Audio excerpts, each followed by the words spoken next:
Hi everyone, welcome back to Corporate Decoder. Today we're cracking open a report from Essex Property Trust, and it's not just about fancy apartments and rising rents. Oh no, there's some interesting movement in votes, so let's see who came out on top.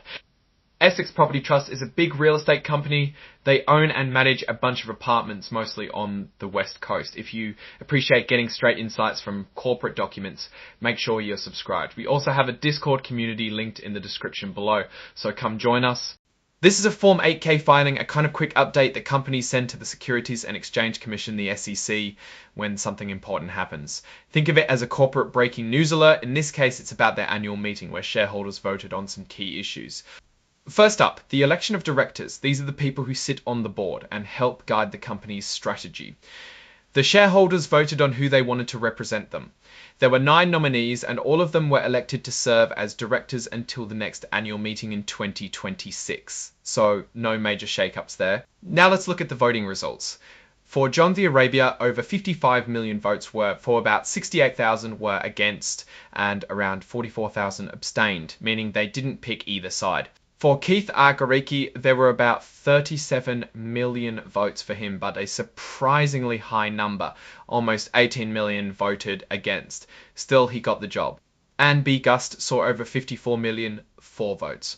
The rest of the directors, Maria R. Hawthorne, Amel M. Johnson, Mary Casares, Angela L. Kleiman, Irving F. Lyons III, and George M. Marcus also had strong for votes, with much smaller numbers voting against or abstaining off. It's interesting to see Keith R. Gariki having that much against vote. But let's continue. It's interesting to see Keith R. Gariki having that much against vote, but let's continue. A little detail here, over 18 million broker non-votes were recorded, so there were definitely voters who didn't pick any of the choices. Next, the shareholders voted to ratify, that means approve, the appointment of KPMG LP as the company's independent registered public accounting firm. These are the folks who check Essex Property Trust financial statements to make sure everything is accurate. The vote was overwhelmingly in favour, with over 53 million votes for, around 3.8 million against, and about 43,000 abstentions. So the shareholders are happy with KPMG keeping an eye on the books. Finally, there was a non-binding advisory vote on executive compensation. This is where shareholders get to weigh in on how much the top executives are paid. It's non-binding, so the board doesn't have to follow the vote, but it's a good way to gauge shareholder sentiment.